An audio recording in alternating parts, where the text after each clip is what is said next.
know, what is sad about all of that is, you know, oh, it's only a seismic survey. They're not going to do much damage. I'm like, it's what comes after the survey. When they have to put in, when they locate oil, then they're going to end up later on, who knows, however, in what time frame, there's like, okay, we want to be able to drill for that oil. So then they're going to have to put in a road.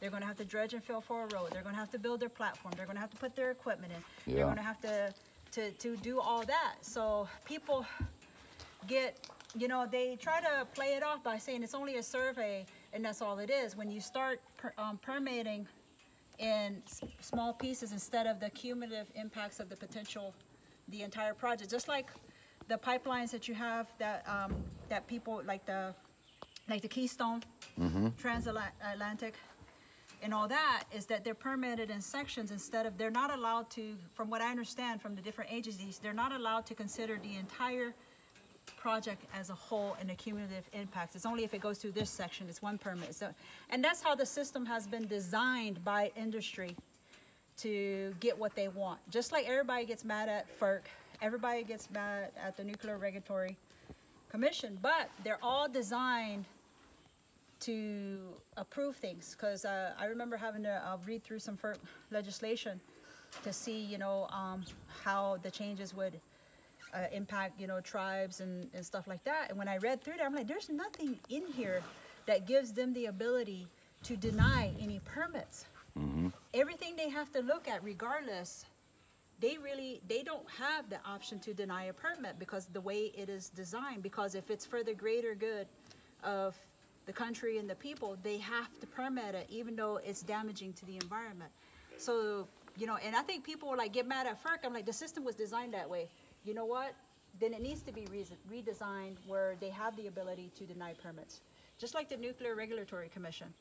When I read through some of that, because of the Turkey Point issue, and I was asking questions because they were having a meeting down in Homestead area, so I went so I could ask questions. And I'm like, how do you know when they have an issue? You go in and inspect. They don't do a pop-in inspection. They tell them that they're coming. You know, if you tell somebody you're coming, everything is going to be all good. Oh, and yeah. the employees are going to be on their, you know, best behavior and, you know, say what they're told to regurgitate. And I said, how do you know when they're out of compliance? Oh, because they tell us. I'm like, you don't go in and do your compliance. You let them do their checks and tell you that they're in compliance. I'm like, how do you police somebody? That's like me, you know, writing my own speeding ticket. Yeah, do you report your own hours for work too? Yeah. You know, and the systems are designed like that because it was, you know, it's just like anything. The industry helps craft those regulations. And even here in FPNL, because of the issue, I know with Mike, I know I have a personal concern with the power plant that they want to eventually build in the Everglades. Apparently, that's not a big deal to anybody because nobody talks about it. But, you know, we're all worried about water quality and water flow, but yet FPNL wants to put, you know, their solar farm and eventually a power plant right smack in the middle of where they want all this water to flow, but nobody seems to be talking about that. That's the first time I've ever heard about that. Nobody's talking about that, and FPNL ain't going to say nothing. But that's in Hendry County. Really? That's the first time I've ever heard that. We're only building a solar farm. But when you look at their plan, it's within a specific amount of years. Then after that, they have the option to build something else. And it being a solar farm, they put a little eco twist on there and they get a pat on the back. There's nothing that says that it'll always remain a solar farm and nothing else. Because when you start asking them questions, they start dancing around.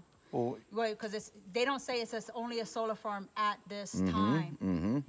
And, you know, if you ask, well, is it going to be nuclear? Is it going to be, you know, natural gas? What kind of power plant you're eventually going to have?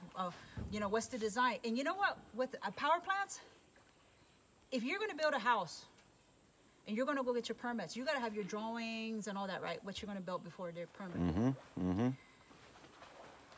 Power companies don't have to have that. They can get their permit and design it later.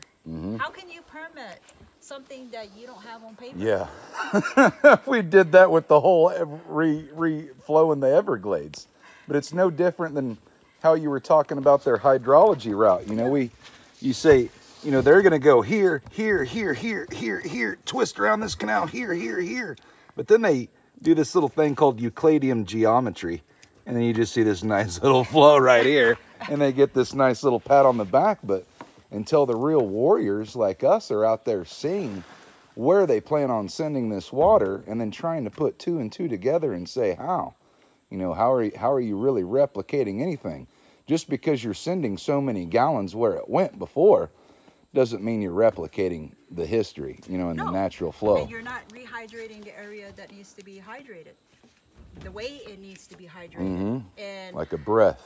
Inhale, exhale. And they do their computer modeling, but the computer modeling doesn't have the living aspect of the system. How can you model for that? And, you know, when you look at the rainy season, you really don't know when the rainy season is going to actually start. It could start in, sometimes you've had it started in May. Sometimes it starts in June. Sometimes I've seen it where at the tail end of July, it fluctuates. And then, so when, how can you say when is your dry season supposed to be when you model that? Yeah, they go back in time and they look at, they choose different years to base their models off of to get their data points. But, you know, the animals and the plants, when you pay attention to them, you know, normally we used to say, okay, you know, alligators, we're going to start seeing the little babies, you know, hatch maybe about, you know, early June, late June. So, you know, you're like in May, right? April, you're at April. They probably, you know, drop the eggs and all that. So in June, in July, turtles, you'll see them start coming up. And you say, okay, that's when, and you know they do that in your drier part of the year. Okay, this year, we were seeing babies in January. So that meant that in November, because you see that the behavior, and alligators, when they start their mating season, that's when you hear more of the bellowing. So we're hearing the bellowing. We're like, hey, we're kind of a little bit early here, you know. And so, and people were starting to see the alligator babies and turtle babies in January, when normally you saw that later in the year. So how can you model for that? The animals, for us, we're taught to pay attention to nature and what it does that tells you the different seasons. Because when we start seeing the turtles digging, dropping their eggs, we know about 2 months later, 2 months, maybe 2.5 months later, we know the rainy season is going to come in, because by the time those eggs have hatched, rainy season is around the corner. So that's what we follow. So how can you put that all in a model? You know, because what they're modeling for is really not what reality is. Yeah. It's like, how often is our weatherman right? Yeah, right. Not very often. So, you know, and that's a part of the, you know, the computer modeling is a computer is dead. It's not alive. And but your system that you're trying to model for is a living system.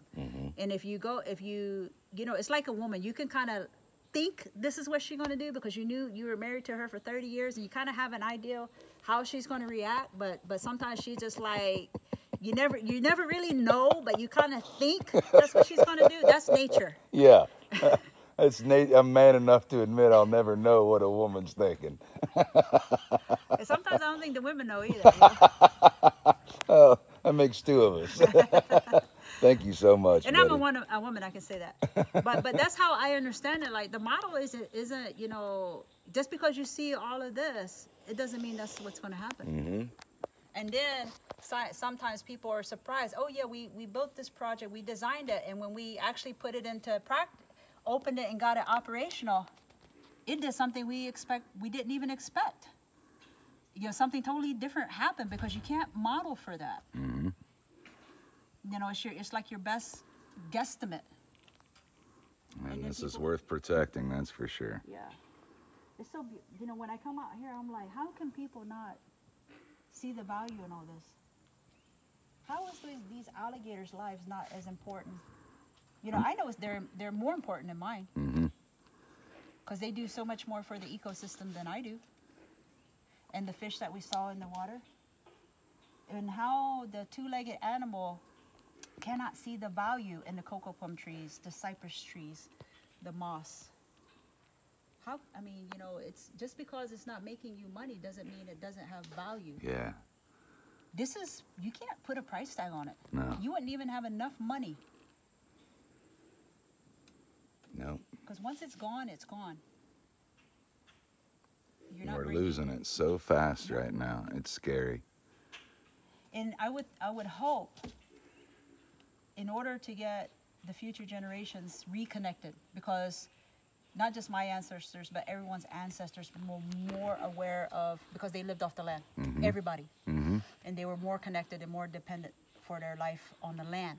But people have gotten so disconnected and living in a dead system of computers and buildings and dead highways and dead cars that they don't understand, and they haven't developed that affinity and affection for the natural environment. Because for my people, you hurt the land, we hurt too. We feel it. We feel its pain. Absolutely. That's how close that connection Absolutely. is. But if you have a people that haven't had that opportunity, no matter what happens, they don't have that affinity and connection for it. So the future generations need the opportunity to be, regardless of where they are in the world, to have that opportunity, whatever education they're getting, is to incorporate the natural world as a part of that education. I could have my classroom out here and teach reading, writing, arithmetic, absolutely, and they'd learn it right, better. Right out here. That's why what you're saying in a nutshell, that's why I've always said to Florida, we don't have a science problem, we have a heart problem. Yeah.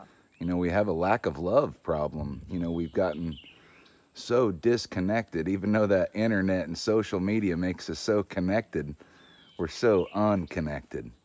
And it doesn't matter what culture you come from, we're all connected by water, and that's what's kind of brought us all together. And we need to hold that connection true. It's what, my people call finding your center, and when you find your center, you got to remember to keep it. You're the center of the universe wherever we go, but not in a selfish, egotistical way. So I think it's so important if people can just connect back to that natural world again. I've never taken anyone with me that didn't change. I've never spoken to someone that didn't get impacted by that. And if you just stop your day long enough to come out here and book a trip with Grandmother Betty, she'll change your life. And it's these critters changing the life. You just tell their story. Yeah, you just tell their story for them. And it's something that, like you said, if we lose it, we'll never get it back. There's only one Everglades in the whole world. I was telling Jacob this on the way. There's only one Everglades in the whole world, and we can't afford to mess it up. And they call it America's Everglades, and I don't agree with that, because it belongs to the entire world. It's Earth's Everglades. It's Mother Earth's Everglades. It's not America's Everglades. And America is supposed to be a steward for it, but they're a very bad steward, very poor. And they could do much better. It's like the Everglades isn't a hashtag or a promotion for tourism. It's a living system, and she should be valued for what she is. And Florida wants to say, oh yeah, come to Florida because we got the natural springs, we got the manatee, we got alligators, we got the Florida Everglades, we got the parks, but exploit them. Yes, they do. They forget to feed them when they're done. It's when you got a good hunting dog, you don't forget to just feed them when you get done hunting. And that's what people don't understand, is you have to take care. We were put on this part. We're a part of this natural system. Our purpose is to be the guardian of it, to be its protector, to be warriors for it, to take care of it. And when I say warrior, a warrior isn't about going out and killing and maiming. For us, a warrior is the... Look at that. Wow. A warrior is the one that fosters life and protects and defends and provides for that life. But today, a warrior is perverted. Yeah. And even some of our, indigenous people and many tribes don't know the true meaning of a warrior. The hardest thing that you can do is to remain calm and have an open heart in the face of adversity and danger. It's easy to get angry. It's easy to kill something. But it's much harder to foster life and promote life. It's the hardest thing you'll ever have to do. So a true warrior understands that. Yes, would there ever be a point in time, like if that alligator tried to attack you, yes, would I, defend you from that alligator? Yes, because I'm put in that situation to defend and protect. But, if you're in any system, are you going to stand up in its defense? Yes, but it's always it needs to take a lot to create that anger, and to do the best you can without giving in to that anger. Still. And just let it go, to diffuse it. And if you're ever been through that kind of mindset growing up, because my late mother always talked about, because she was raised a lot more by her grandparents, and her grandparents came from that, off the Seminole Wars, and she was always trained that way of survival, but also understanding and living with the land, but also if it ever came to that time that you had to defend yourself or seek shelter in the environment, you had all those skills to use it when you had it. But today, you have soldiers, you have this, and instead of them being trained to defend when that time is necessary to preserve that life, they're sent abroad to conquer. Which for indigenous people, well, my people, I can't talk for all indigenous people. For my people, that's not what it means to be a warrior. No, neither with mine. I always tell the children that being a warrior isn't about strength or wisdom. Being a warrior is about learning how to cry. Yeah. Because when we cry, we gain compassion, and through compassion, we gain the ultimate virtue, humility. Yep. And learn to care for one another. We're all related. Special. Yep. Thank you.